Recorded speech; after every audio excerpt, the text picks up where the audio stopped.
በተለያየ የመንግስት ኃላፊነት ላይ ያሉም ሆነ ተቃዋሚዎች የህዝቡን ፍላጎትና የልብ ትርታ በሚገባ እንዲያደምጡ የኢትዮጵያ ኦርቶዶክስ ተዋሕዶ ቤተ ክርስቲያን ፓትርያርክ ብፁዕ ወቅዱስ አቡነ ማትያስ አሳሰቡ።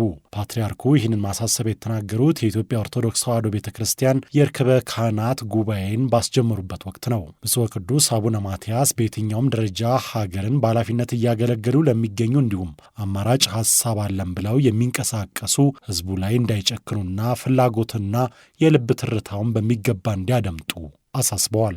ሀገርን በኃላፊነት የተረከባችሁ በላዕላዊ በማዕከላዊና በታሕታዊ መዋቅር የምትገኙ እንደዚሁም አማራጭ ሐሳብ አለን ብላችሁ የምትንቀሳቀሱ ልሂቃነ ሀገር ሁላችሁም እግዚአብሔርን ከሚያውቅ ከሚያመልክና ከሚፈራ ሕዝብ የተገኛችሁ ናችሁና በልባችሁ እግዚአብሔርን ፍሩ፣ ድምፁንም ስሙ።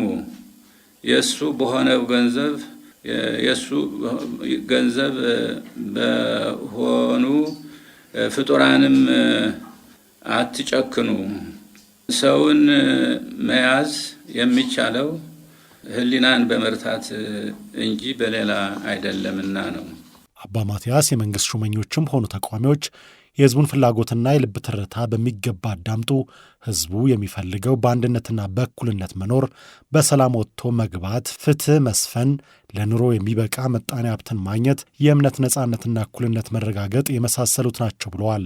ህዝቡ እነዚህ ከተሟሉለት ተደመጠ ማለት ነው። ከተደመጠ ደግሞ እሱም በበኩሉ ያደምጣል ይከተላለም ሲሉ አስረድተዋል። የኢትዮጵያ ኦርቶዶክስ ተዋሕዶ ቤተ ክርስቲያን ፓትርያርክ ብፁዕ ወቅዱስ አቡነ ማትያስ ሁሉንም ችግሮች በሰላምና በሰላም ብቻ ለመፍታት ተባበሩ፣ ከዚህ ውጪ የሚደረገው አማራጭ ሁሉ ለዘላቂ ሰላም አይበጅም ሲሉ ተናግረዋል። ዛሬ የተጀመረው የርክበ ካህናት ለሚቀጥሉት ቀናት የተለያዩ አጀንዳዎችን በመቅረጽ ምክክር አድርገው ውሳኔዎችን ያሳልፋል ተብሎ ይጠበቃል ሲል የኢትዮጵያ ኦርቶዶክስ ተዋሕዶ ቤተ ክርስቲያን መገናኛ ብዙኃን አገልግሎት ስርጭት ድርጅት ዘግቧል።